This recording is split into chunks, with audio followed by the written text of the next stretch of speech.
Welcome. On this 4th of July weekend, think about the authors of the Declaration of Independence who had the courage and nerve to stand up to the British Crown and say, enough.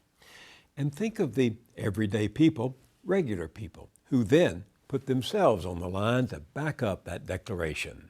Those patriots have their counterparts today in the fight against the modern tyranny of organized money and its chokehold on our government. These champions of grassroots action are fighting for a rearrangement of power, not from the left or from the right, but from the bottom up. They too are saying enough. No one speaks more powerfully for them than they do for themselves.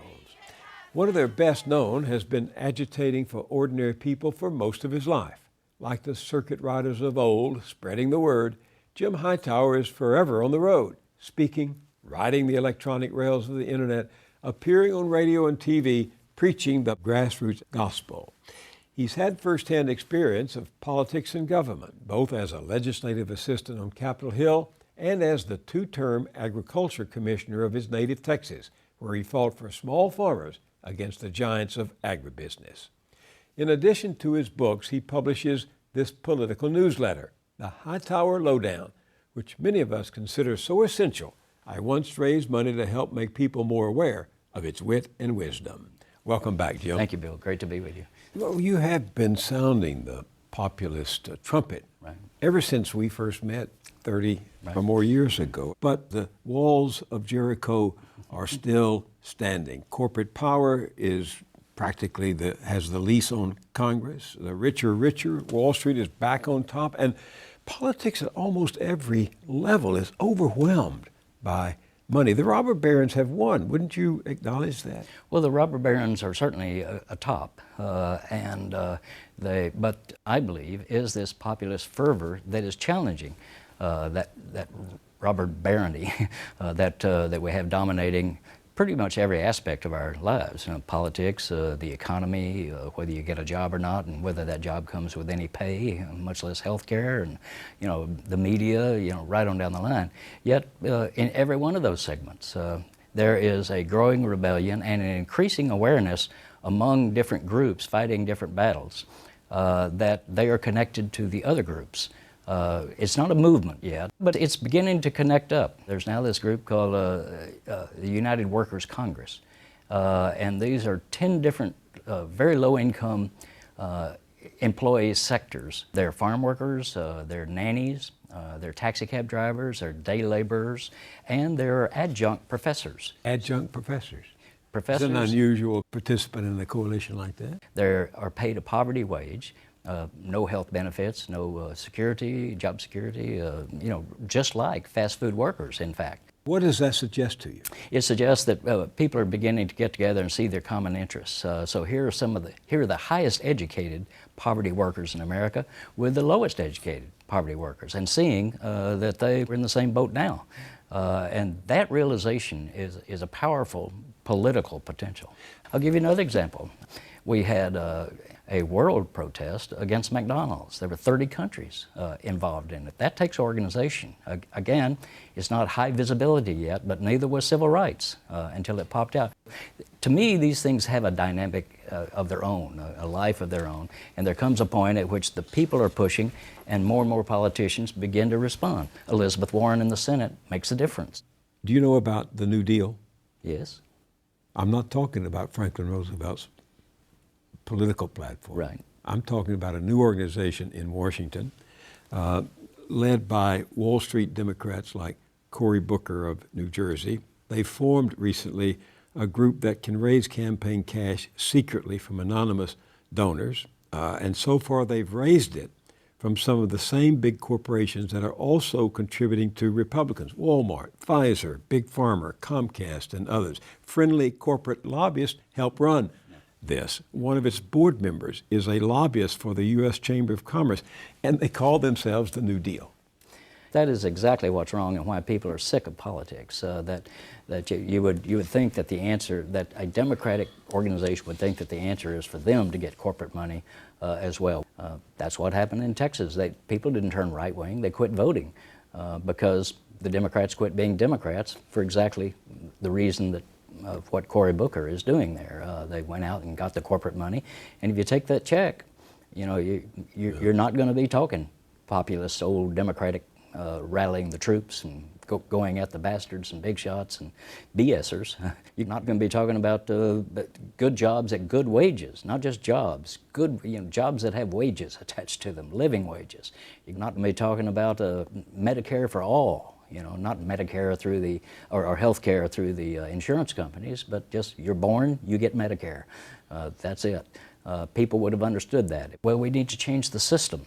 So our politics are not dependent on a handful of rich people putting the money up to have a real politics. Instead, get back to that grassroots politics, and that, again, is what I see happening around the country.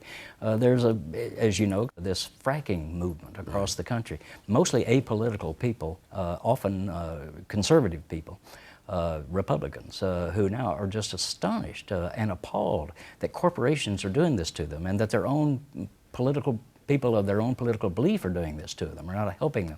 So they're in rebellion. You've got 4 cities in Colorado last fall passed ordinances against fracking in their towns. There's going to, I think, be not settled yet, but it looks like there'll be a constitutional amendment on the ballot in Colorado to allow cities to set their own terms of whether a fracker can come into town or a Walmart can come into town, that a community, a city itself, has rights that are superior to corporate rights.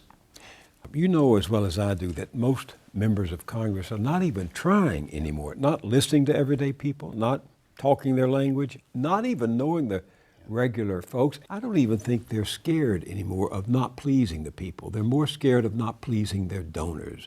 And so what's going to happen if there is a convergence of this popular agitation and discontent, and it runs into the walls of Jericho? Well, there will be blood, I think. There will be heads bludgeoned. You're not saying to people, take up your guns and... No. But take up yourself and get on the front lines, get in the face of power, and that power will have guns, and will have clubs and dogs, and they will unleash that on us. But we've got to be brave enough to do that. It's been inevitable in every big movement, even the women's suffrage movement. You know, had violence against those women. And we certainly saw it in the civil rights movement. We see it in the environmental movement. The movements that have come along and succeeded have had to put not just their selves on the line, they had to put their heads on the line, and more people are doing it. Again, something like the fracking movement. People are taking abuse and under arrest. But Jim, the Occupy movement, for example, started in 2011, spread around the world. It had wall-to-wall coverage from some 24-hour networks. Everyone was talking about it, and then it disappeared. Well, one, it didn't disappear. It went into the countryside. There's a group called Occupy Our Homes that has helped to save at least hundreds, if not thousands, of people from Citigroup and Goldman Sachs and Gets JP no Morgan press. Chase. No, it gets local press, but very little press. But they are still out there. But what Occupy did was to change the discussion. You could ask Mitt Romney about that. It put inequity, the 1% versus 99%, smack dab in the middle of the 2012 presidential election. It made it possible for media everywhere to begin to talk about that, or in fact have to talk about it, because people were talking about it. It's not just the kids and the people who are at those camps around the country of Occupy, but the public support for it was overwhelming. And that generates a momentum. I agree with you, and yet people have kept talking about it, and as you know, the inequality gap, the income gap, the wealth gap gets wider and wider, like the Grand Canyon. Well, yes, but you can't just wait for it to you can't just give up. That's your choice. I mean, do we just quit? No, you double down and go back at it and become more disobedient and seek new avenues and cleverer ways to go at it. And people are, again, doing that in all sorts of movements, including taking on big money in politics. You know, we have an actual grassroots movement. Now, I think it's 13 states have officially called on Congress, the state legislatures have, to send to their states, to their people, a constitutional amendment to overturn Citizens United. You get, 13 more states, that's going to be even bigger. And that movement is growing every single day. And these are real people and groups of people, and increasingly forging coalitions in their towns, in their states, focused, as I say, squarely on the issue of corporate power, not just a particular abuse by a corporation, but the power of the corporation itself. And think about that, Bill. Wall Street and the CEOs have turned corporation into a four-letter word. People no longer take great pride in a corporation in their town because they've seen what these entities do. There is a greater power that is building up in the countryside, simmering, bubbling in different places, and that's going to come together because you can't hold the middle class down.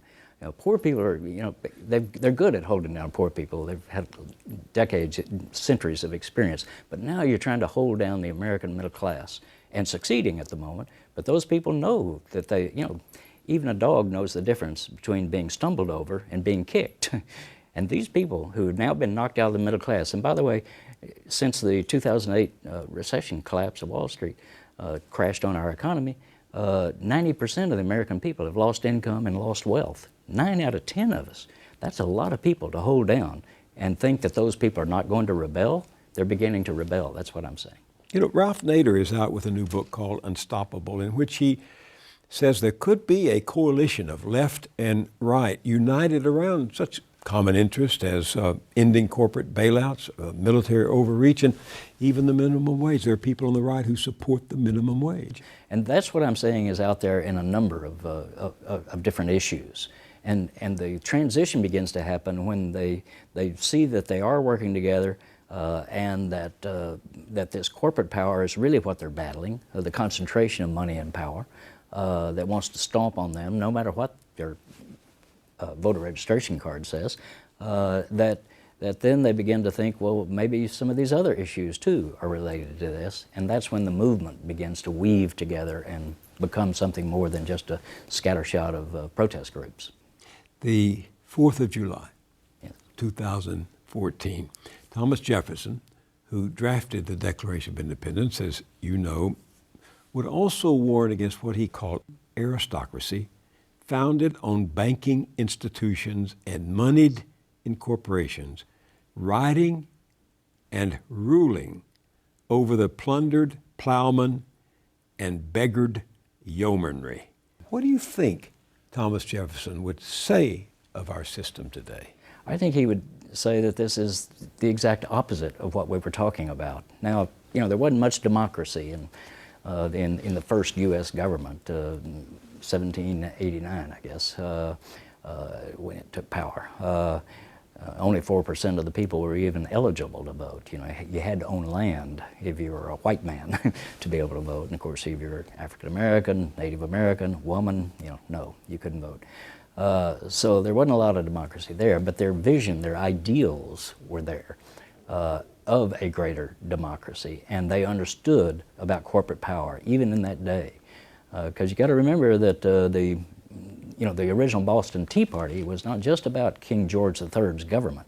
It was about the East India Trading Company and the way that they were treating the merchants and the consumers in the colonies, and people hated them. And in fact, that's the tea that they were throwing overboard, was East India Trading Company's tea. That spirit has been a part of America from the very beginning. So people are ready for that kind of politics, and if they see it beginning to work somewhere, then they take greater heart, and they make a bigger effort, and other people join with them. That's, to me, how you build a movement. Jim Hightower, thanks for joining me. My pleasure.